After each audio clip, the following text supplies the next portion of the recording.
and Twitter had to put pictures in their capability in.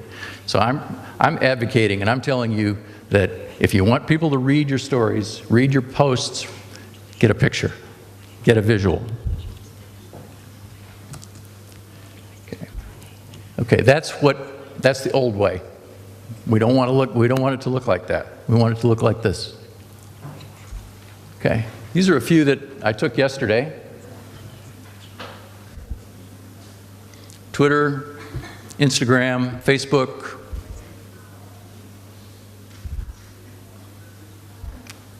And that one's the tools of the trade, I call that picture. She's got a phone, a recorder, a camera, and a laptop. Everything she needs to be a digital journalist.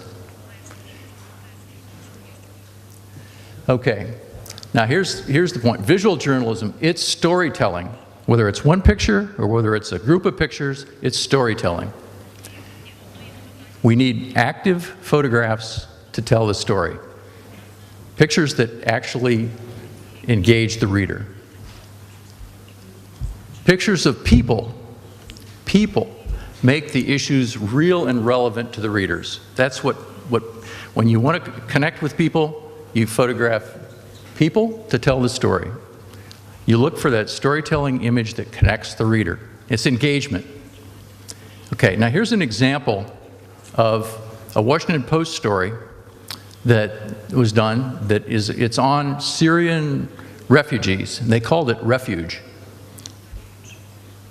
Let's see. Not moving. There it goes. This is the newspaper. And this is in 2013. And they called it Refuge, and it's on a series of people, on several people who were affected and who've been essentially had to leave Syria. This is in the newspaper, but of course they did it online as well.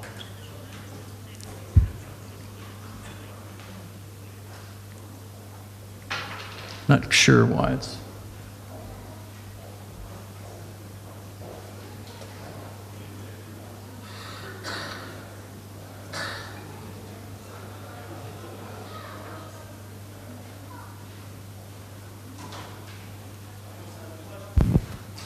Хтось може допомогти Френку? Хтось сміється? Just keep skipping it. Skip the next one if it doesn't go.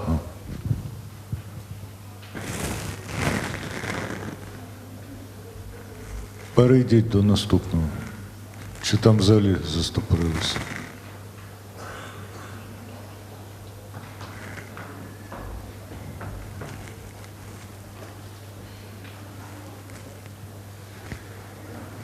Seems you will have to print it out. Okay, there we go. These are different people who they interviewed and photographed and did video on. For instance, this little girl and her family were at their home when they were bombed. And you can see that she was injured, her face, her stomach, her knee, and they're in Turkey now. She's recovering. Her father says they'll never go back. Now the story is much more than this. This is just a couple pictures and a few words, but it's very compelling.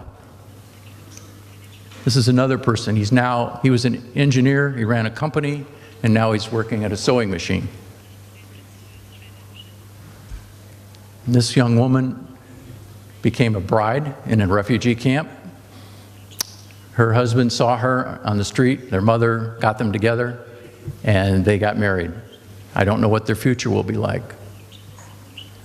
This little boy is selling tissue to help support his family. This is all in Turkey.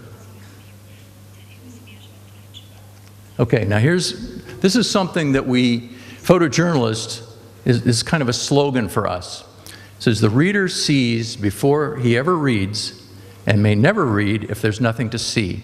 And this is a fellow named John Loengard. He was an editor at Life magazine, which was the most famous picture magazine in the United States. And I really believe this. The pictures are the entry point for many of your stories. So don't ignore the possibility of having a picture.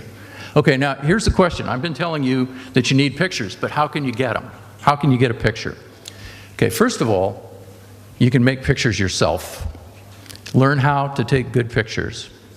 You can use your smartphone or you can use other cameras, but that's the first and best way. Second, network. You know other people who are photographing on the topic you want to cover. See if you can use photos from them. Share. When you see an important photo on Twitter, Instagram, Facebook, you can share it, and you can make comments. You can make that fit into your storytelling. And the best is either your own pictures or from a known and trusted source. The known and trusted is really important. Okay. Flickr is a good source as well. How many of you know Flickr? Okay. How many of you ever used a photo from Flickr? A few? Okay. You know that the photos on Flickr are not necessarily there for you to use. They're posted by photographers and many of them are copyrighted. But I found that if you want to use a photograph, many photojournalists are willing to let you share if you ask. Also, there's an area called Creative Commons, which is, this is on Flickr. It's from the Euromaidan. Same. There's an area called Creative Commons, which is, they're photographs that are posted essentially saying, you can use these, and they have terms for use. A lot of them are free. The bad news is there are probably not that many pictures there that you really want, but it can be a resource. Okay, there's another source called Image Embed, and they have a pricing model. A lot of pictures are free. It's linking. In other words, you find a picture you want and you link to it on your website. But here's something that you should know. And I'm telling you, please don't use pictures without permission because you risk a lawsuit. If you put a picture on your website, I don't think anybody's going to sue you. But here's what can happen if you get into commercial use of pictures. A photographer from Haiti put his pictures on Twitter. He's a professional photographer. He posted them on Twitter. Then AFP and Reuters, both are big photo agencies. You know, they're big money photo agencies. They took the pictures and sold them. And so he sued them and won $1.2 million from them for taking his pictures and selling them. Now the reason that he won the lawsuit is because they sold his work. But there's the second thing to remember is just because it's on Twitter doesn't mean it's not copyrighted, doesn't mean that you can just take it and use it.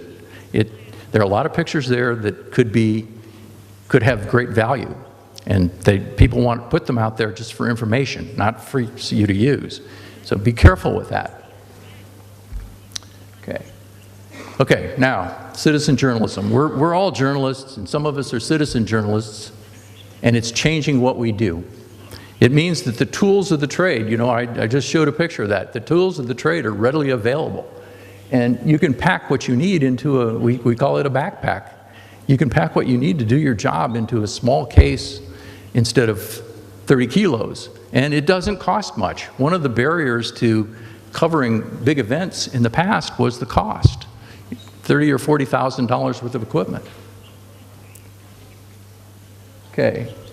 So citizen journalism, it's participatory. The breakout time when citizen journalism really became real was the London subway bombings in 2005. The citizens had pictures and the journalists couldn't be there. It was in a subway, it was not where journalists were. These are the first two pictures that I remember that were published, and they're blurry and they're dark, but nobody else had them.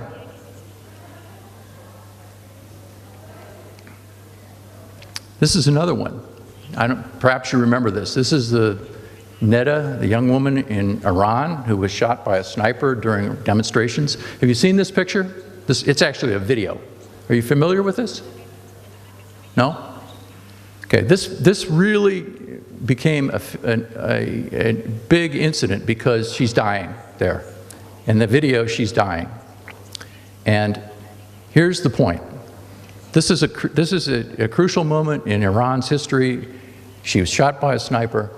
Nobody would have seen this if someone with a phone camera hadn't been there and taken this picture.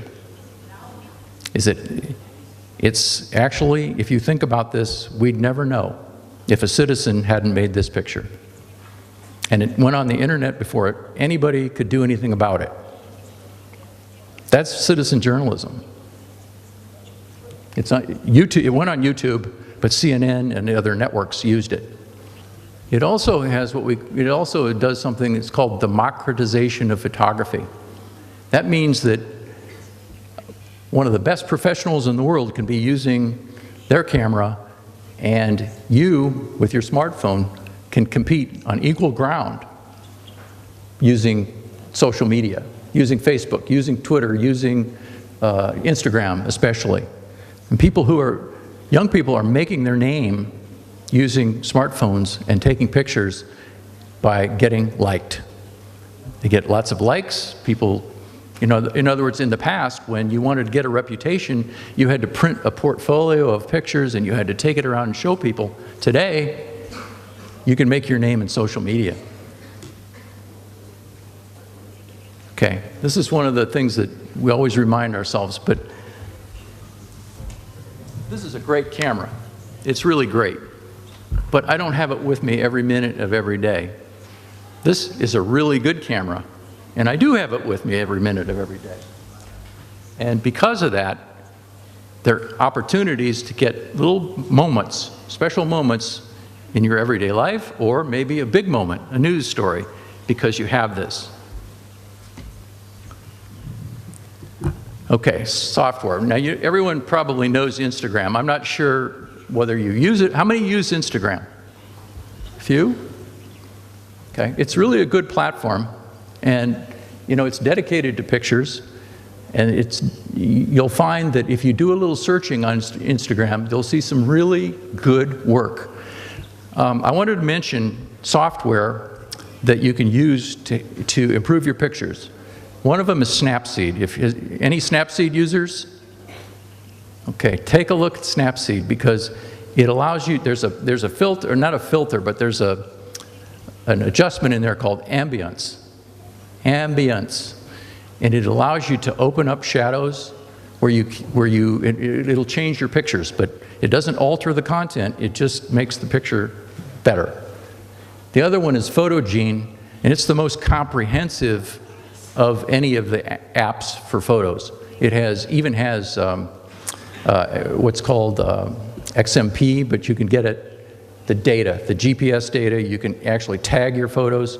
Those two are really good apps, and they're not hard to use, not at all complicated, but they make a big difference. Okay. Now, a little bit of a quick history. The big event in the United States that Instagram made a hit was the Hurricane Sandy, and it was in 2012. And we went from having a few hundred citizen photos in London to 1.3 million in Hurricane Sandy that was just into Instagram. They were posted at 10 pictures per second by users who lived on the East Coast of the United States. Time magazine even ran a cover taken with an iPhone. In the past, they would only use pictures taken with the most expensive cameras that you could find, the best cameras. Today, smartphones are producing pictures for anything. Okay, this is a good example. This is the bureau chief for the Washington Post, Kevin Seif. He's a bureau chief in Nairobi, has been reporting on the Ebola situation in Africa. He writes stories, but he posts his pictures on Instagram. So this is a reporter for a major paper. That's a video. It's pretty nice work. These are professional photographers on Instagram, and I won't go through and name each one of them, but you can go through and find that professionals are putting their work out there. The reason they do it is they want you to know who they are, and they want you to see their pictures. For them, it's a little bit like advertising, but it's also a very good way to see some of the best work. Okay, remember the democratization. It puts you on the same plane with any other photographer. Talent would be recognized by the viewers, and they'll pick out the likes. Okay, these are three really good photographers who are working. You might want to look at their work. The first one is David Gutenfelder. D. Gutenfelder is his handle on Instagram. He works for the Associated Press, and they send him all over the world. So you can see him in North Korea one day, and you can see him in India the next day, and back in Iowa, where he's from, which is a farm state with very few people. That's where I'm from, too. Okay, that was a little hard to spell, but Scott Strazzante. He shoots black and white, and he's a street photographer. And this one's easy. It's K-O-C-I, Kochi. He's a photojournalist, but he's now teaching photojournalism. I call him a photo philosopher. Almost every picture he posts, he has a philosophical comment about it. So there's three people that you might want to just take a quick look at and find them interesting. Okay, this is a little bit off topic, but it has some interesting things. Since 2008, almost 40,000 jobs, photojournalism jobs, have been cut in the United States. That means people like me and other photographers have had to figure out a way to work. Some of them are doing weddings, some are doing commercial work, but it's a different world out there. Newspapers aren't making a lot of money like they used to, so they cut their photo staffs. In fact, one newspaper in Chicago fired all their photographers, all of them. Then after about 6 months, they realized that wasn't going to work, and they had to hire some photographers back. But here's three people who have found ways to keep working and doing what they want to do. There's a fellow named Gerd Ludwig was able to go to Kickstarter. How many know what Kickstarter is? Kickstarter is a website where you can post a project or an idea or a product, and people will pay you, give you a donation. In this case, the donation they might receive a book if he gets a book published. In other cases, you might receive a product. But essentially, he raised enough money to do his book and his project on Chernobyl. Okay, now I'm going to tell you what happened. Okay, that's the way the Des Moines Register used the picture. They chose the picture that was a feel-good, I call it a feel-good picture, because the soldier is helping another soldier. Okay, this is USA Today where I worked, and I chose to use this picture. Now, I'll explain to you that this was the first few days of the war. I had not seen any pictures of soldiers dead or wounded, none. And when I saw this picture, I said, it's my job as an editor to show people what's going on, show people in the United States. There's a war going on and people are dying, and we have to show that. So I went to the editor of the paper and I said, we really need to run this picture. Oops, sorry. Going backwards. Not that picture, but that picture. Okay. Now, I'm going to go past this. Here's the last thing I want to show you, and then we'll go to questions. But there's a website called foreign6.com. Anybody familiar with that? Write it down, foreign6.com. There's a fellow from Dartmouth University who's developed a program that will detect fakes. He's a computer scientist. He did this at MIT, and now he has this website. And here's the second part of it. It's IZITR, is it true? Isittrue.com. You can send a photograph to him, upload it on this website, and they will run it through their computer program and check it and see if it's been altered. So if you have a questionable photograph that you want to see what the source is or whether it's been altered, you can do it now.